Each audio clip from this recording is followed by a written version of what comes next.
The CIC. One of the three aims of the program is to promote physical fitness. What percentage of CIC officers are overweight or obese?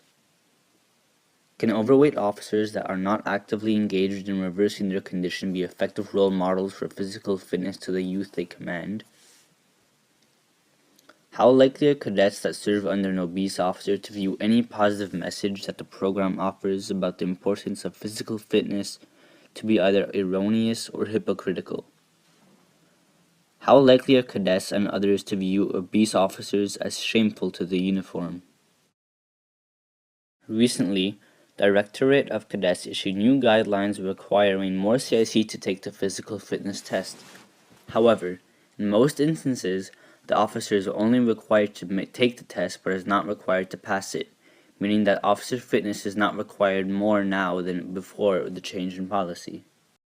Why did the Directorate of Cadets spend time and money developing and deploying a new policy that will have almost no impact on the fitness of most CIC officers rather than on the cadets themselves? Why doesn't D&D demonstrate its commitment to the cadet program's aims and simply require every CIC officer to pass the fitness test every year or else be immediately removed from active service? Some cadets complain that the CIC has become an institution unto itself, so much so that the program now primarily exists to recruit and train CIC.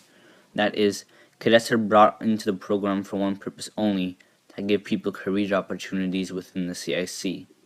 The Chief Review Services audit found that over 60% of the total program budget is spent on staff, while only 14.5% of the budget goes to support the actual corps and squadrons. That being said, why aren't all CIC positions completely voluntary? On average, how much more money is spent dressing a CIC officer than dressing a cadet? On average, how much more money is spent training a CIC officer than training a cadet? Some cadets and irregulars included complain that CIC are faux CF, meaning that they are not real officers. What percentage of CIC are current or former regular force members? What percentage of CIC are current or former reservists?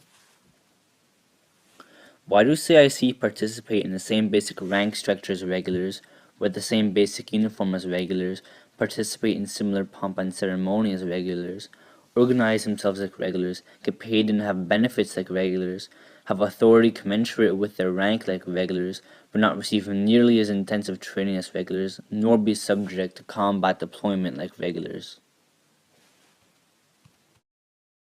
Do you understand why cadets, regulars, and the members of the public might think that the CIC is wrongly usurping a Canadian Forces identity? Can the CIC be reconstituted under D&D with an identity that does not include a Queen's Commission or make inappropriate use of the Canadian Forces identity? Can the CIC be reconstituted without rank? What percentage of people are expected to quit the CIC if the CIC were no longer commissioned and had no rank or authority in the Canadian Forces?